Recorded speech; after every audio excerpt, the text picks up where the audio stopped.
Jutri je 8. februar, slovenski svet, pouka prosti dan. Zato smo vas danes povabili. Letos ne bom več svečanih poklic, 16krat smo bili svečanice izdali ob Prešernovem svečanju. Letos je sprememba, izdali zbornik ob 70-letnici delovanja naše šole. V tem zborniku bodo objavljeni tudi vaši likovni in literarni izdelki. Ker je pred nami kulturni dan, želim, da ga jutri tudi na kulturni dan doživite ali preberete kakšno dobro knjigo, si odpirate zanimiv film, obiščete kakšen muzej in tudi pošiljate na prijazen način. Skratka, imeti se lepo, veliko užitkov in današnje poslave.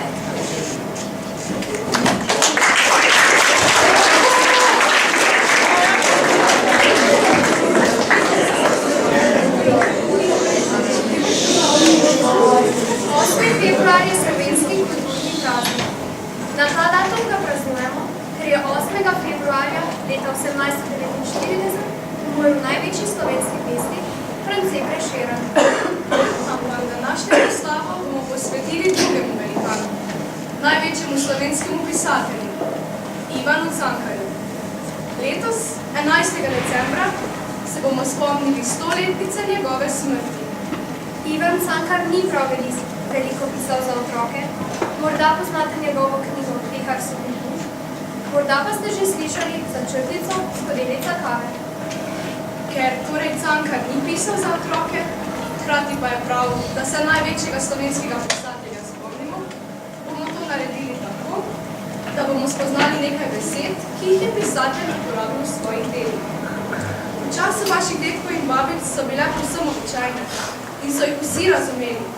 Danes pa nam zvenijo tuje. Ob tem bomo spoznali kakšno zanimivost iz Cankarjevega življenja in prebirali odlomke iz njegovih del. Pa začnimo kar pri Peharju. Pehar je navadno okrogla posoda, narejena iz slame. In čemu služi? Danes ga skoraj več ne vidimo. Nekoč pa poslušaj. Mama je napolnila en pehar s suhimi hruškami in ga shranila na nedosegljivo mesto v loženju mame. In boljše je bil pripravljen za praznični čas. A z njim so vsak dan mišljala o tem, kako bi se postarala s hruškami. Zdaj veš, kaj je pehar? Vem, a zdaj me pa pošteno zanima, kako se je zgodba nadaljevala. Ivan, preberi nam zgodbo do konca. To bi pa trajalo. Bom jaz povzela.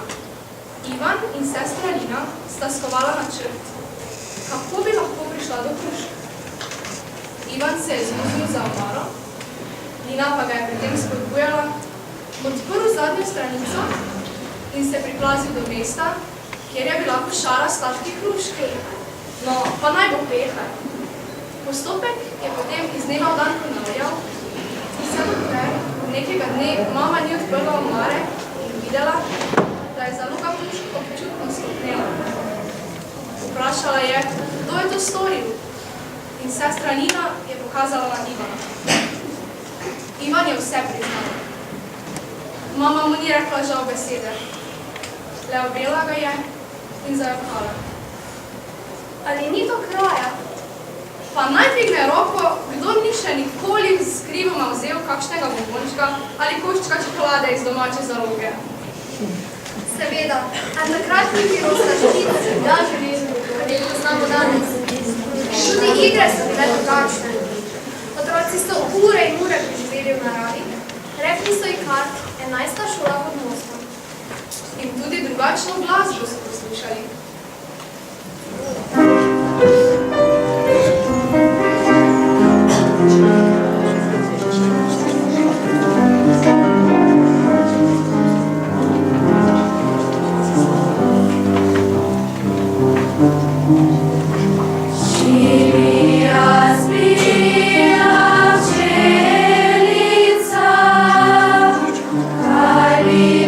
Svetu letala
Od 11. šole sem se poslovil z obžalovanjem. Moral sem se preseliti v novo šolo, ki mi niti malo ni bila všeč. Prvi šolski dan sem nosil novo obleko, čeprav mi je bila prevelika. S težkim srcem sem hodil proti novi šoli, kamor me je spremljal brat. Na poti sem po nesreči padel v rumeno lužo in si umazal novo obleko. Vrnil sem se domov, kjer so vsi presodili, da od mene ne bo nikoli nič. Jokajoč sem se vrnil v šolo v stari zakopani obleki. Že naslednji dan je učiteljica zaradi neprimernega vedenja učenca Ivana poslala k nadučitelju. Nadučitelju? Nadučitelj je neke vrste upravnik šole. To, kar je danes ravnatelj. Ja, tako so takrat imenovali ravnatelja. Tako je bilo. Drugi dan ga je poklicala nova učiteljica in ga vprašala, koliko je 1+1. Vprašanje se mu je zdelo smešno in žaljivo, zato nam ni želel odgovoriti. Na koncu je seveda odgovoril, toda precej neprijazno. Učiteljica ga je poslala k ravnatelju. Nadučitelju? Ja, nadučitelju. Ravnatelj, no, nadučitelj ga je obtožil, da je posekal mlado drevo ob cesti. Ker ni priznal, ga je razglasil za lažnivca.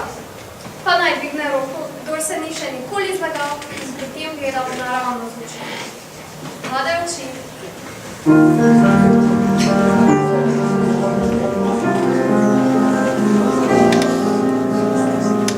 Najne mlade oči, vidijo svet, ki ga ni, je zvezde na nebu ljubezni, žarijo le za mlade oči. Ko me pogledaš v oči, v ognju neskončen grlo zažari. Mlade oči, visoke oči, ki dolge noči spreminjajo jutra, mladih očet, veselje in smeh, porajata vedre sončne dni. Mlade oči, visoke oči, ki ljubka meni, svetloba pomladi, dobrim ljudem in mladim očem, verjela bi vse, zares prav vse. Mlade oči, visoke oči, ki dolge noči spreminjajo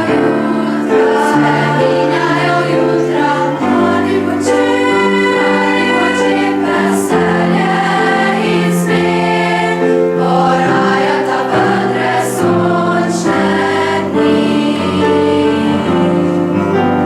Mlade oči, visoke oči, ki ljubka meni, svetloba pomladi,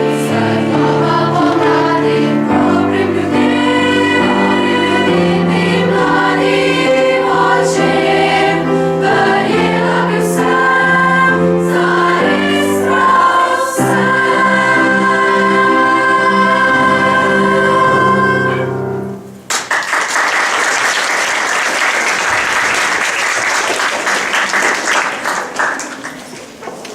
Suhe družbe niso bile edina specialiteta tistega časa. Poslušaj, Ko je Janez končal drugi razred osnovne šole, hočeš reči Ivan? Janez in Ivan je bilo nekoč. Naj se sliši še tako nenavadno. Eno in isto ime. Pa naj dvigne roko tisti, ki mu je ponedeljek ime Andrej, v torek pa že Tomaž. Ko je torej Janez, Ivan, končal drugi razred osnovne šole, je postal protestant. To leto je bil posebno miren in srečen. Počutil se je, kot da je rešil vseh grehov. Nosil je težke evangelije iz enega oltarja na drugega, kar mu ni bilo preveč lahko, ker je bil lačen. Mladi župnik ga je nagradil in mu dal groš. Groš je nekdanji denar, vreden 5 krajcarjev. Koliko pa je bil vreden en krajcar? Koliko? Pa kje ti je logika? 1/5 groša vendar. Sprva je pomislil, da bi ga pokazal materi, ker bi ona zagotovo zajokala, ko bi videla ta čudež. A na poti domov pa je premagala skušnjava. Pri debeli ženici je kupil dateljne in ostal brez groša. Datel je zelo sladek, podolgovat, koščičasti plod datljeve palme. Zaradi občutka krivde dateljno nisem povedal. Kako tudi vi, ko pa so mati že več tednov jedli le koruzni kruh. Pa tudi okusni niso bili. Vse sem priznal materi, a ona se ni razjezila. Samo objela me je in zajokala. Vidiš, specialitete tistega časa so bile čisto drugačne kot danes. Ja, ampak si je pazila. Še ena razlika je takrat in danes. No, takrat, če so otroci naredili kaj narobe in je mama to izvedela, je le zajokala. Danes pa zajočemo mi, ko smo primerno kaznovani. Tudi takrat ni bilo povsem tako. Pri nas doma je bilo 12 otrok, mama pa je bila preprosta predsednica. Otrokom nam je želela narediti kar največ, vedno pa seveda tega ni bilo. In takrat je preprosto zajokala. Otroci so se radi družili tako, da so sedeli na čušni peči, se prepuščali domišljih in pogovarjali o preščicah. Prešca? Prešca je okrogli hlebček koruznega kruha, ki se podarina da pred prazniki, zlasti ob 1. novembru.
Danes pa. Po drugi strani pa so imeli podobne želje, zavrede, občutke. Poslušaj, mati je svojemu sinu Jožefu. No, nisem vedela, da je Ivan, ki je kdaj pa kdaj lahko tudi Janez, včasih celo Jože. Ne, pa saj ni. Torej, je bil Jože Ivanov brat? Ne, sestra. Veš, takrat so deklicam dali moška imena, njegovemu bratu pa je bilo ime Franca. Seveda brat. Mati je brat iz vasi, ki je bila oddaljena 4 ure hoda, v mesto prinesla srajce in par novih škornjev ter nekaj denarja. Čakala ga je pred šolo, a ko jo je Jože ugledal, se je matere sramovala, zaradi njene kmečke obleke in prevelikih škornjev. Skril se je med množico sošolcev in šel v svoje strokovanje. Mati je bila skrbeča. Zakaj pa me ni poklicala po mobitelu? Baterijo je imela pravi. Vrnila se je domov in ga ogledala v izbi. Izbi? Izba je glavni stanovanjski prostor v kmečki hiši.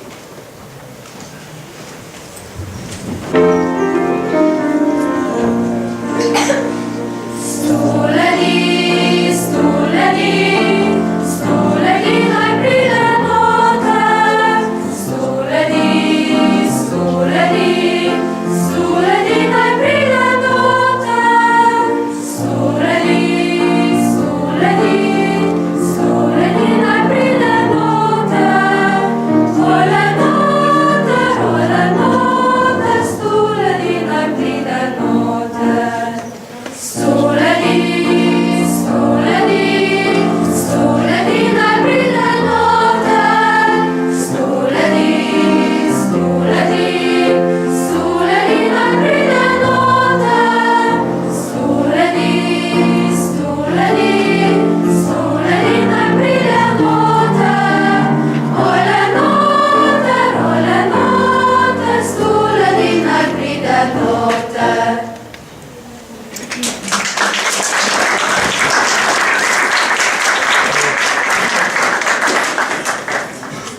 Mati je bila potolažena, da je videla, da je z njenim sinom vse v redu. Ko jo je Jože čez čas spremljal v mesto, se je sramoval samega sebe, da je zatajil lastno mater in ta greh mu je ostal na duši do konca življenja. En dogodek iz mladosti je pisatelj Ivan še posebej dolgo obžaloval. Nekoč sem si zaželel črnega, a vedel sem, da je ne morem dobiti, saj ni pri hiši niti kruha. Medtem, ko sem pisal na podstrešju, je po stopnicah z nasmeškom na obrazu prišla mati, v roki pa je nosila skodelico kave. Nesramno sem jo zavrnil. Pa naj dvigne roko, kdor še ni nikoli zvrnil kakšne pijače. Pa se je tudi Ivan izvrnil. Rekel je, da jo je zavrnil. Zavrnil mamo, ki mu je ponudila kavo, ki si jo je še malo prej tako želel. A zaključimo s kakšnimi pozitivnimi spomini pisatelja. Zato se moramo vrniti v Ivanovo predšolsko obdobje, v 11. šolo pod mostom. Pa ni bil Ivan v tistem obdobju pravzaprav Janez? Janez, Ivan, potato potato. Takole se spominja. Mnogo kaj je študiral v svojem življenju, ali tako bogate in koristne učenosti, kakor jo je dala svojim učencem 11. šola pod mostom, ni dobil nikjer. Kakšna čuda hrani ta svet? Star lijak, obroč kolesa, polomljen lonec. Lojze je tam našel celo denarnico. Pa ne, da je zdaj že Lojze. Ne, brez skrbi. Lojze je bil Ivanov prijatelj. In Jožetov. In Janezov. Če smo zaključili optimistično s besedilom, pa naj bo tako tudi s pesmijo. Lep kulturni praznik želimo vsem in veliko ljubezni.